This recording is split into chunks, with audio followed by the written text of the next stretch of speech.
Madre Teresa no ar. A partir de agora você ouve um convidado especial do Grupo Madre Teresa, para te ensinar e te inspirar. E hoje nós vamos ter uma entrevista especial com ela aqui da Madre Teresa no ar. Vamos para a Avenida da Madre Teresa?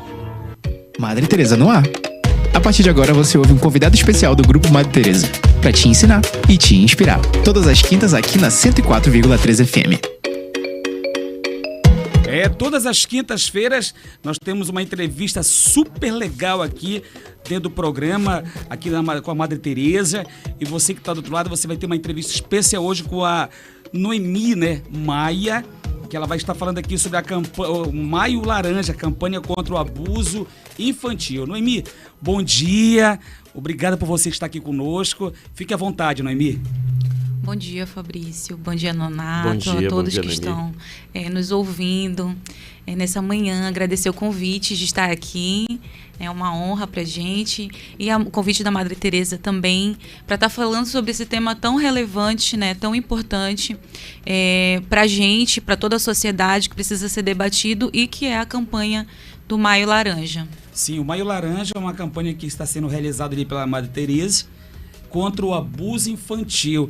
E nós temos falado muito aqui no programa sobre esses abusos que acontecem, geralmente acontece dentro de casa com pessoas próximas, Como é que a Madre Teresa está fazendo essa campanha, Noemi? Então, esse aqui é uma das ações da Madre Teresa. Durante todo um mês vão ser campanhas educativas que vão ser trabalhadas dentro da faculdade, dentro da escola, com os alunos.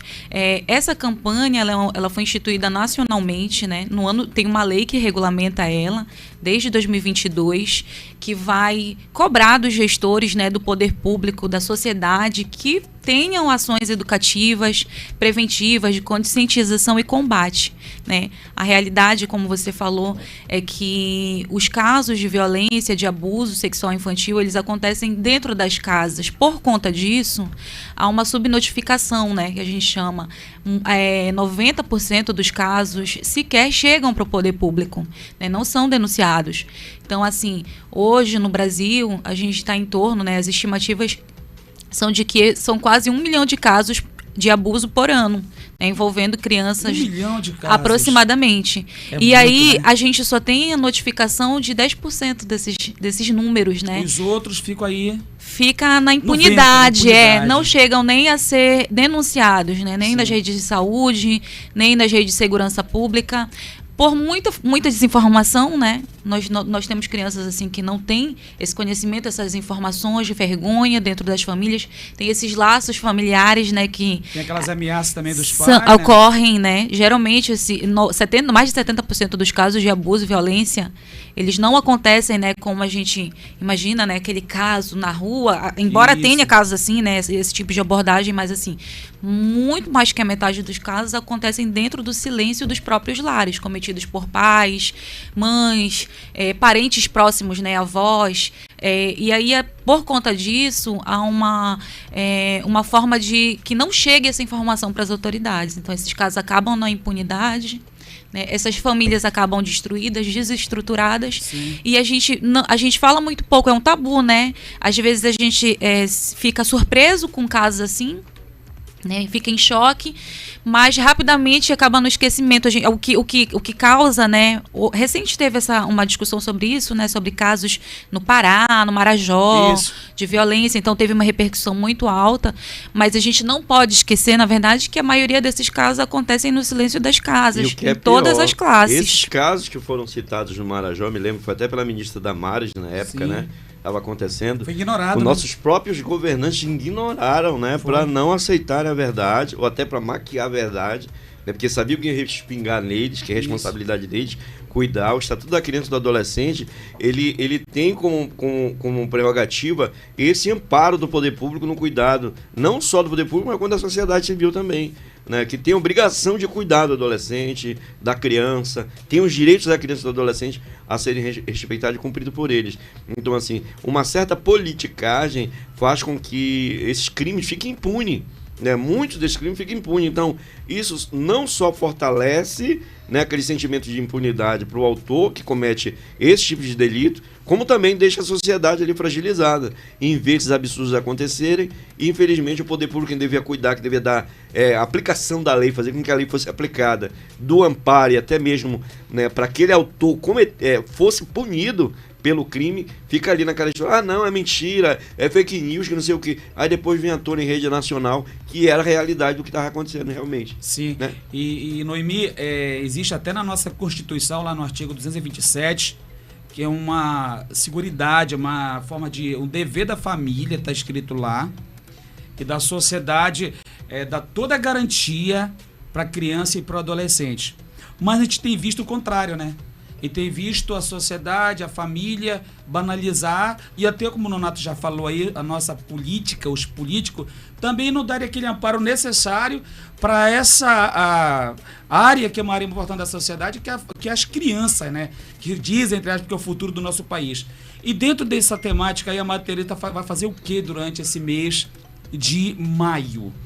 Então, é exatamente isso, né? Através de instituir essa programação, através de palestras educativas, sim, trabalhar esses conteúdos também em sala de aula, difundir esses conteúdos, né, sobre educação sexual, na verdade, também, para que essas crianças, esses adolescentes, para que as famílias, para aproximar essa comunicação entre sociedade, né, escola e famílias, né, cobrando também do poder público. Essa também é uma das ações que é se unir junto ao poder público, né? Hoje nós temos, por exemplo, aqui em Santana, os órgãos da rede de atendimento vão compreender ali tanto órgãos de saúde, né, quanto conselhos tutelares, promotoria da infância, o juizado, né, da infância e da juventude. Dentro da defensoria nós temos um núcleo de defesa de crianças e adolescentes também. Hoje a gente está com uma estrutura montada, e essa comunicação ela é muito importante através das escolas. Veja, se uma violência está acontecendo dentro dos lares,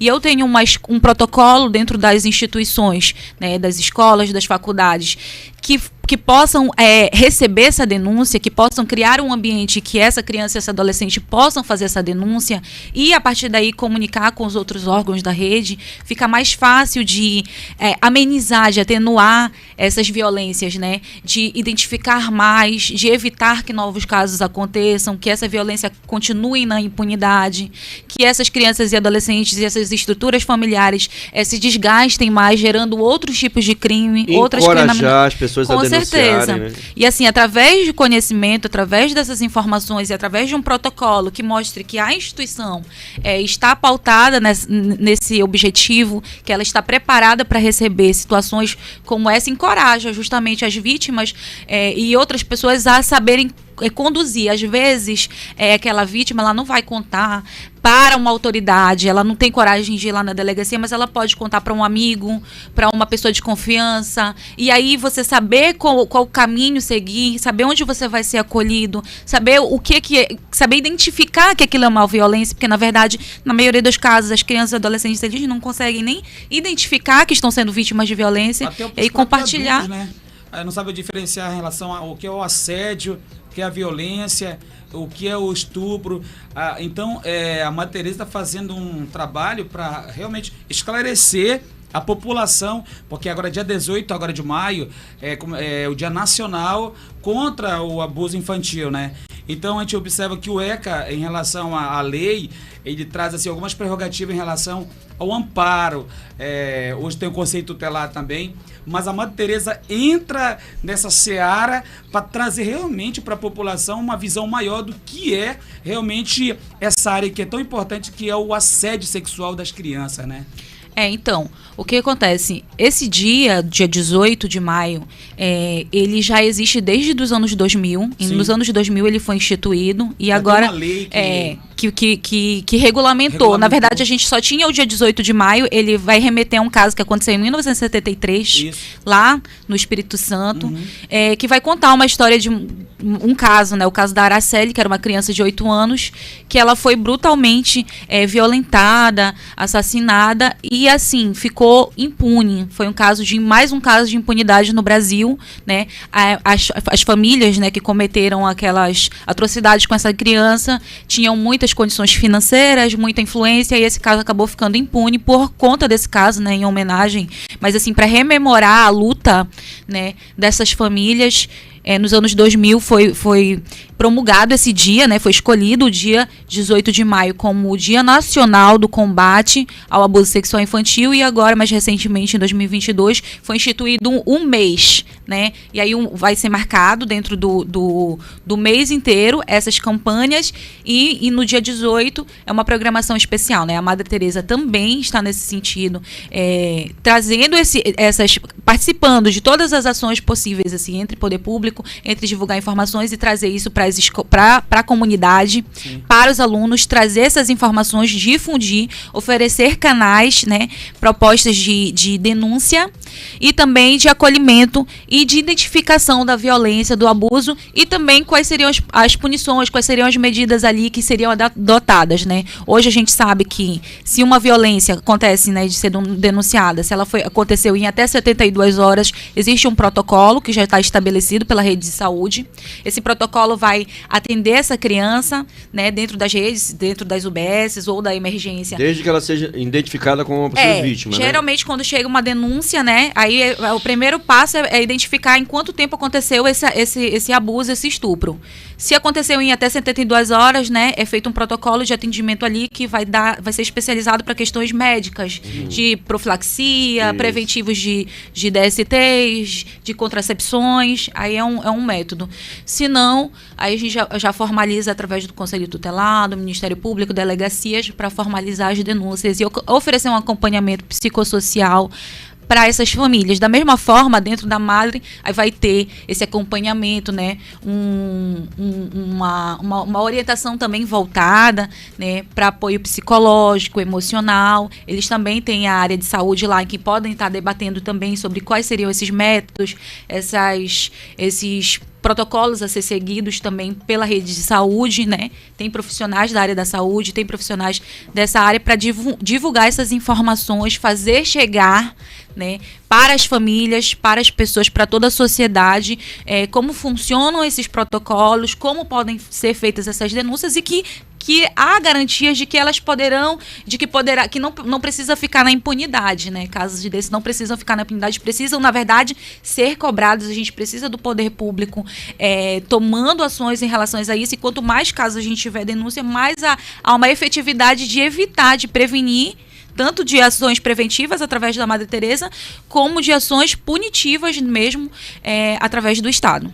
A gente percebe também que as pessoas, muitas das vezes, elas têm um excesso de confiança, né, dentro de casa, né, com parentes, com vizinho, com padrastos, né? A mulher, às vezes, ela separa de um relacionamento, leva os filhos consigo, né, e arruma um novo companheiro. E aquele novo companheiro vem ser um potencial, né, abusador no futuro, né, pela falta de vigilância dela, ou até mesmo pela questão, né, de ser um novo relacionamento e tudo mais. Ela acaba confiando nele e deixa aos cuidados dele as crianças, né, e no caso ele vem passar a abusar dessas crianças. E pelo excesso de confiança, a mãe acaba passando despercebida que o filho está sendo abusado, né?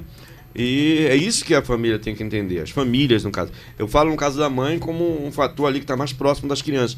Mas tem um pai, tem um avô, tem um padrasto, tem um tio, tem um primo, né? Tem os irmãos, que pode ser um possível abusador também. Claro. Né? Casos são comprovados. Várias matérias aqui a gente leu durante a semana, até avô, pai estuprando a filha. Até né? a padrasto e o irmão do padrasto. Estuprando a filha, entendeu? São algo assim que é um absurdo, é bizarro você imaginar que uma criança sendo estuprada pelo próprio pai. Isso. Entendeu? Então, assim, tem que ter uma vigilância constante em relação a isso. Eu vejo que a sociedade, ela tem que atentar, porque, né, um pequeno gesto de uma criança ficar ali isolada, calada, né, ficar afastada, não aceitar um carinho, rejeitar um carinho, porque ela já foi abusada, ela reflete aquilo ali, né, que ela está sendo abusada ou foi abusada. Que às vezes um carinho de uma forma de um parente que inocente, que vai fazer naquela criança, ela rejeita ali, se assusta, ou então se esconde atrás do parente, já se lembra do que o outro fez com ela e abusou dela. Tá traumatizada, então são sinais que dá para perceber e chamar aquela criança e conversar.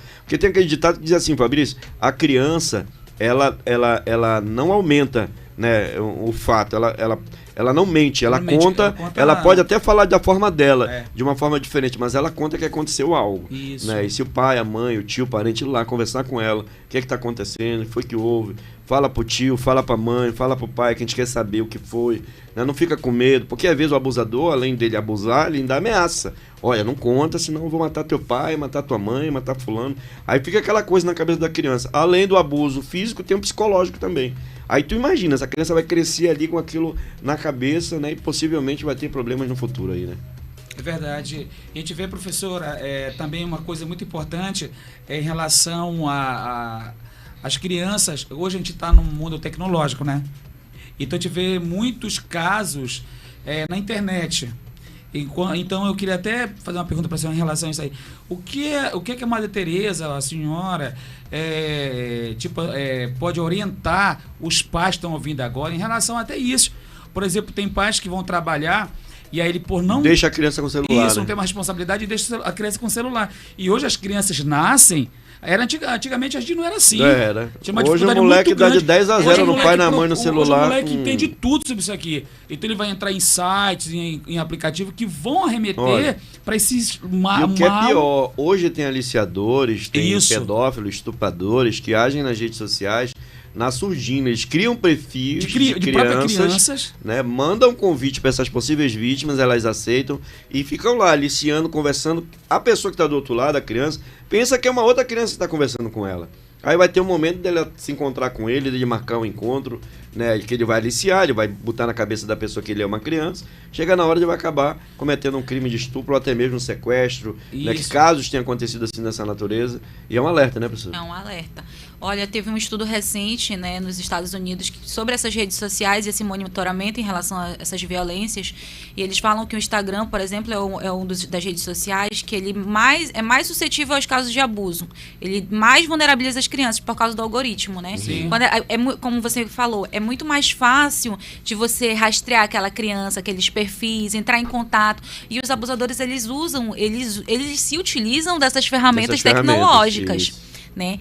E assim, está sendo um desafio para os pais hoje, né? Tá fazendo essa criação paralela às redes sociais, porque eles têm vários mecanismos assim que controlam ali as crianças, atraem as crianças, né? Aquele audiovisual, aqueles sons.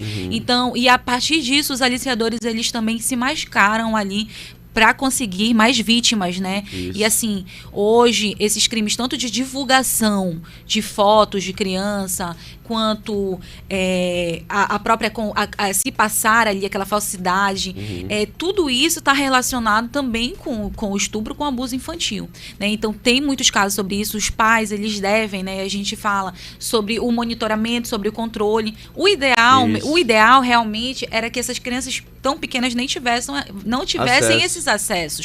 Às vezes há exposições desnecessárias da imagem das crianças. A mãe quer pegar, fazer alguma coisa dentro de casa, bota o celular para o moleque ficar assistindo um vídeo, uma coisa, e apega aquilo apega, né? Até criança de colo, ela se apega àquilo, pequenina, de colo ainda, tá com meses de vida, não completou nem ano ainda, né? Se apega aquilo aí, a mãe tenta tirar, daí berra, aquela chora, já tá pegando. Então é um certo apego da criança, porque aquilo chama atenção, né? Mesmo tendo aquele lado lúdico, né? Tem pai, mãe coloca lá a galinha pintadinha, o palhacinho brincando, aquela coisa, a criança chama a atenção da criança, ela vai resolver alguma coisa dentro de casa, fazer a comida, mas ela nem imagina o mal que ela tá fazendo pro filho dela. Lá no interior de São Paulo houve um caso de uma criança que ela gostava muito da Peppa Pig.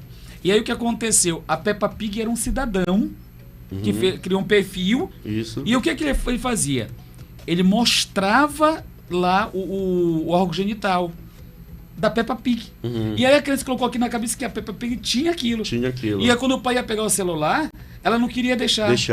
E aí foi descoberto que realmente era um abusador que já tinha aliciando ela em vários lugares, aliciando a criança. Aí tu já imaginou, hoje nós não estamos livres mais de nada.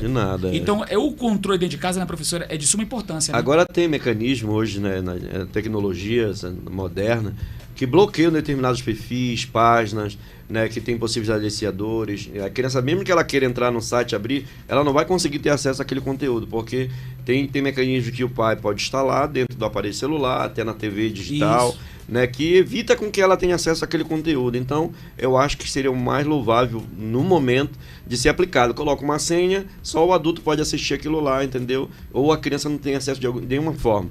Né? Basta procurar nas redes sociais, tem essa tecnologia, tem aplicativos, tem sites que você coloca a senha, bloqueia. Na própria TV tem a senha para você bloquear determinados canais para não ter acesso, a criança não ter acesso. Na Netflix é assim, né? Isso. Tem o perfil adulto e o perfil infantil. Então, assim, tem que ter essa vigilância, né, professor? Tem que ter esse controle dos pais. A gente não pode esperar que uma criança tenha discernimento, né? Que ela tenha conhecimento ali, que ela tenha aquele filtro de saber o que pode e o que não pode fazer. Na verdade, a responsabilidade primeira, né, é dos pais. Fazer esse controle, esse monitoramento, ouvir as crianças, né? Não descredibilizar essa palavra delas, é essa questão, né? Estar aquele olhar atento, um controle, embora que seja assim, às vezes muitos pais, muitas mães têm trabalho, têm outras atividades, tem um ambiente escolar também, tá com a família, tem outros convívios, né? Isso é comum de acontecer, mas a gente pensa sempre que é importante que esses pais estejam bem informados, que esses pais tenham um olhar mais profundo para os seus filhos, mais comunicação, né? Sobretudo, uma linguagem clara de informação, de explicar ali o que é, até qual é o limite do que pode ser feito, tanto de acessos, né? Nas redes sociais, controle de que conteúdo eles estão ali utilizando. Eu vi também recente um caso que um aliciador estava no parquinho aqui no Brasil, viu que a criancinha de 9 anos tinha um telefone, né? As crianças nessa idade muitas vezes têm um telefone, um aparelho. Já foi ali rapidamente, salvou o número dele lá como amigo do parquinho, né? E aí depois ele passa a mandar mensagens para essa criança, não fala para sua mãe, né? Isso, sai escondidinho, guarda esse segredo e então, tudo, né? E aí já vem aqui embaixo pra gente só conversar, eu quero dar um presente. Então são mecanismos que eles utilizam na linguagem das crianças, a criança não sabe, ela não tem esse conhecimento. Nesse caso, a mãe acompanhava ali, ela viu que tinha algo estranho, né? E conseguiu acionar, né? Armaram ali, conseguiu marcar o encontro, chamaram as autoridades e ele foi preso. Então, assim, é importante, é essencial o papel dos pais, né? Das escolas, de identificar. Às vezes a criança não tem esse acolhimento dentro de casa, ela não tem esse monitoramento, ela está mais suscetível, mas aí dentro da escola, dentro da instituição, a gente pode também ser um braço de apoio, né, um dos principais braços de apoio ali, que é o segundo lugar onde essa criança mais vai ter contato, mais vai ter convivência, e assim, sempre passar que existe segurança, que existem vulnerabilidades, mas difundir esses conhecimentos, esses canais de denúncia, porque as crianças, elas precisam ser protegidas, né, as nossas crianças. E professora, isso vai também de uma preparação dos professores em sala de aula, né, em relação a esse tratamento, né, em relação a esse tratamento pelas crianças, porque a gente vê às vezes falta isso dentro da escola, né, o professor mais preparado para lidar com certas situações que a criança chega ali, às vezes triste, para baixo, e aquele professor não sabe identificar aquilo ali, né? Identificar o porquê que aquela criança está assim. Tem muitos casos que professores que conseguem identificar. Às vezes a criança é violentada em casa pelos pais, é machucada pelos pais. Quando chega na escola, o professor já percebe aquilo ali, já chama o conselho tutelar, né, chama o auxílio dentro da escola para identificar e tomar providência. Porque muitas das vezes a criança vai para a escola, ou outra, quando a criança não vai, né, para a escola, aí o professor desconfia, liga para o pai e para a mãe, por que a criança não está indo? Porque ela está marcada, o pai violentou, a mãe violentou, ou ela sofreu um abuso, né, e os pais ficam ocultando, escondendo aquilo ali para que as autoridades não saibam e acabam, né, contribuindo, né, para que cresça ainda mais esse tipo de violência em nosso estado. Professor, eu queria fazer uma pergunta para a gente encerrar nossa entrevista aqui. já são 8h09, Isso. né? E a gente tem um vídeo que eu postei na nossa página recentemente, né, de um indivíduo, né? Ele se veste de mulher, né? E vai para dentro da sala de aula, são crianças de 9, 8 anos de idade, né? E ele começa a falar sobre os órgãos genitais, sobre o direito da criança escolher quem que ela deve ser, né? Se ela pode ser menino, se ela pode ser menina e tal. Aí ela começa, eu vejo que ele está influenciando as crianças a tomar uma decisão em relação ao seu sexo, né? Eu queria, no seu ponto de vista, como profissional da área da questão da educação, será que é interessante nesse momento da idade da criança ela ter esse entendimento de tipo de sexologia ou em questão de gênero, né? Eu vejo que é a questão mais do gênero que ele cita ali dentro desse processo. Tem aí, tu conseguiu baixar aí, Lucas, da live? Conseguiu baixar o vídeo? Mas eu vou mostrar aqui pra ela em off enquanto tu baixa aí, que é pra gente... Eu fiquei ali, sabe, achei que não é aplicável isso ali, né? E eu queria que só você desse uma olhada aqui nesse vídeo, né? E ouça o que ele diz aqui. Ele tá lá na nossa página, teve mais de 3.000 e poucas visualizações do vídeo. Já tá aí? Coloca aí então. Põe aí, Lucas, pra sair o áudio e... Põe pra sair o áudio, ela vai escutar. Para entender que existem meninos e meninas, Baixa o microfone que é pra poder escutar. e que isso pode ser construído ao longo do tempo. Eu, quando nasci do sexo masculino, todo mundo já sabe, né? Porém, quando eu cresci, eu fui percebendo que eu não me identificava como menino. Eu gostava das coisas de menina. Se um menino gosta de outro menino, se uma menina gosta de outra menina, ou se gosta de menino e menina, isso importa a quem? Só a ele mesmo, só a ela mesma. E é quem vai querer se relacionar com ele ou com ela. Agora, se eu não tenho interesse por aquele menino ou por aquela menina, o que vai me importar se ele fica com menino ou menina? Nada. Então, vamos aprender e compreender que as pessoas são diferentes, possuem gostos diferentes, maneiras de ser diferentes. Meninos, corpos masculinos, que usam vestidos, que falam como mulheres, devem ser respeitados e não são motivo de piada. Tá certo? Então eu, por exemplo, nasci menino, me identifiquei como uma menina e hoje eu sou uma mulher trans. Isso está lá no meu documento. Se alguém for lá no meu documento e pegar, está lá, Manu Pinheiro Leão, sexo feminino. Não importa se você aceita ou você não aceita, você deve respeitar. Portanto, a gente precisa entender que existem meninos e meninas e que isso pode ser construído ao longo do tempo. Eu, quando nasci do sexo masculino, todo mundo já sabe, né? Porém, quando eu cresci, eu fui percebendo que eu não me identificava como menino. Eu gostava das coisas de menina. Se um menino gosta de outro menino... Já, Lucas, vamos ouvir aqui a opinião da Noemi. O que você acha dessa situação aí, Noemi? Essa questão, assim, exatamente esse o ponto, né? Hoje no Brasil, a gente dentro da política, né, questões sociais relacionadas, é um grande empecilho para a gente falar educação sexual nas escolas. Ficou banalizado, porque, exatamente, né? o discurso, ele como a gente é um tema muito polêmico e complexo, polêmico, também eles até acabam direito, fazendo confusões tudo, ali, né? Tem muitas questões relacionadas à militância, relacionadas a gênero, e isso acaba atrapalhando, né, e até tirando o foco do que é o essencial. Por isso que a gente tem hoje, embora tenha uma lei de 2021, né, que foi promulgada essa lei, o que ela fala? Que ela alterou, né, a Lei de Diretrizes e Bases da Educação para inserir no currículo das escolas, na educação básica, questões de violência.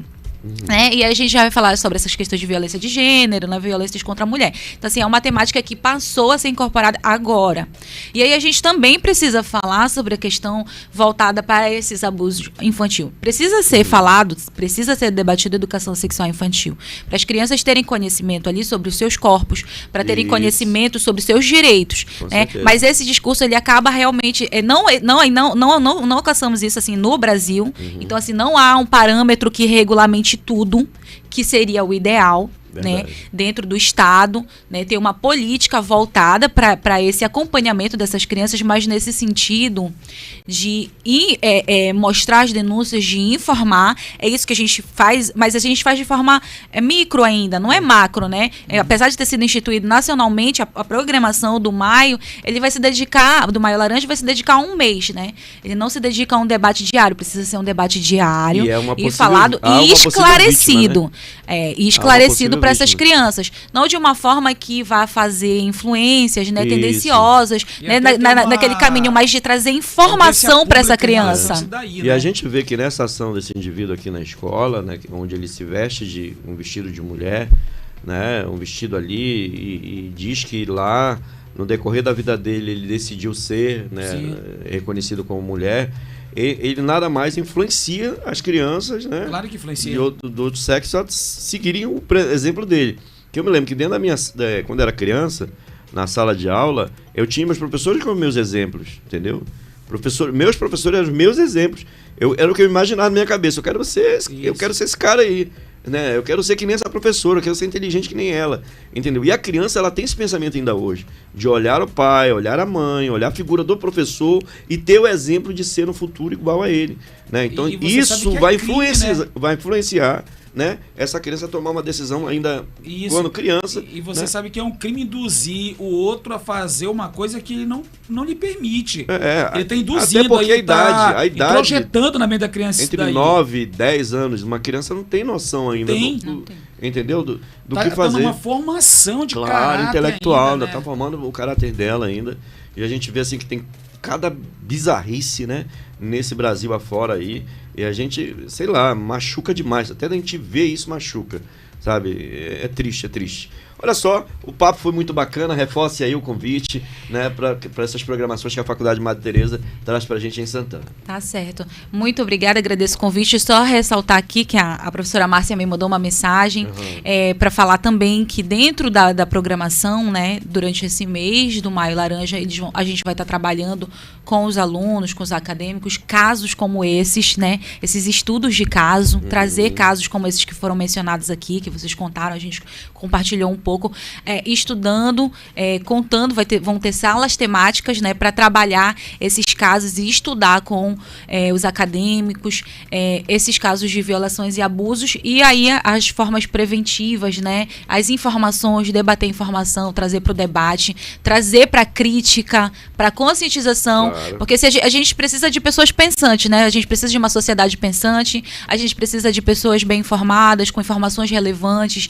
munidas de argumentos para poder contestar quando a gente se deparar com esse tipo de violação, né? Com esse tipo de comportamento, esse tipo de tendências, né? Que muitas vezes acontece, né? Que a gente é condicionado, recebe isso e não consegue filtrar, né? Com informação a gente consegue. Professora e ouvinte, que infelizmente os nossos políticos estão criando leis para inibir que você venha se expressar, para inibir que você venha bater contra aquilo ali, dizer, não, isso aí tá errado, isso aí não é assim, entendeu? Olha, isso é homofobia, é não sei mais o que, Estão criando tantas nomenclaturas de leis e torna o cidadão ali quase que engessado, mesmo que ele queira falar, ele fica ali na dúvida, dizer, será que eu posso mesmo questionar isso? Será que eu posso falar isso? Será que eu não vou cometer um crime no momento em que eu for questionar? Então, assim, infelizmente, né, tá indo para esse caminho e a politicagem é muito grande e faz com que isso, né, venha ainda, sei lá, impulsionar esse tipo de casos absurdos aí. É isso aí. Então, a gente precisa realmente estar se posicionando sempre, trabalhando com essas informações relevantes, difundindo, trazendo esse conhecimento para toda a sociedade. Parabéns pelo seu programa, né? É uma honra para a gente estar aqui, através da Madre Teresa, né? Hoje eu estou também atuando lá na Defensoria Pública. Nós trabalhamos aqui na Defensoria Pública de Santana, tem um trabalho desenvolvido lá, desenvolvendo nas promoções de defesa, né? Das pessoas que precisam, dos vulneráveis, né? A gente envolve ali o trabalho com mulheres, com crianças, com a Madre Teresa, que é a nossa parceira, dentro dessas palestras, dentro de conversas, de comunicação, né? Nesses diálogos abertos com a comunidade, a gente precisa que a nossa sociedade aqui em Santana, a gente tem, é tão pequeno, né? Nós temos uma grande parcela aqui, são mulheres, crianças, né? Nós precisamos trazer essas informações, cobrar do poder público ações também efetivas. Esse é um trabalho da comunidade, da sociedade, né, de todos nós. Então, quanto mais a gente tiver espaços falando, promovendo, questionando, informando, aqui é o nosso lugar, né? E professora, não interrompendo, mas só um detalhe, eu peço até perdão para a senhora, que na hora que eu lhe apresentei, qual é a sua formação para as pessoas ficarem sabendo? A senhora é professora da Madre Teresa ou a senhora tem alguma ligação lá com o judiciário? Não, na realidade eu sou advogada. Olha aí. Eu sou advogada. Hoje eu estou atuando lá na Defensoria Pública, né? Já trabalhei também aqui na Coordenadoria de Políticas para Mulheres de Santana e na Comissão da Mulher Advogada também aqui de Santana, né? Então nós estamos desenvolvendo já um trabalho na defesa dos direitos, né, de mulheres e crianças. E assim a gente tem essa parceria com a Madre Teresa, sempre quando tem eventos a gente está trabalhando nessas pautas de enfrentamento à violência. No Agosto Lilás, né, que foi um mês de enfrentamento à violência contra mulheres. Agora também no Maio Laranja, que esse é o mês de enfrentamento a esses abusos sexuais infantil e juvenil, né? E a gente gosta, né? Eu gosto de trabalhar nessas pautas de enfrentamento à violência mesmo. Tudo que a gente puder fazer para difundir informação, trabalhar conscientização, prevenção, é muito melhor, né? Quando os casos eles chegam no judiciário, né? Sim. Uma parcela muito pequena ainda, né? Mas assim, quanto antes a gente trabalhar prevenções, trabalhar essas informações, puder evitar com que casos cheguem a pontos como esse, assim, melhor. Então, assim, é muito importante, é muito relevante esse papel da Madre Teresa que ela vem assumindo de trabalhar isso dentro da instituição e fora dela, né? Então, a gente está atendendo esse convite, que são nossos parceiros. Um beijo para Márcia, para Adriele, para todos os professores da Madre Teresa, para toda a direção e coordenação de lá, que tem feito um trabalho também brilhante e que a gente muito admira. Com certeza. Obrigado, então, professora Noemi Maia, que esteve conosco aqui dentro desse projeto, né, falando justamente aqui no Madre Teresa no Ar. Vamos aqui a um breve intervalo. Madre Teresa no Ar.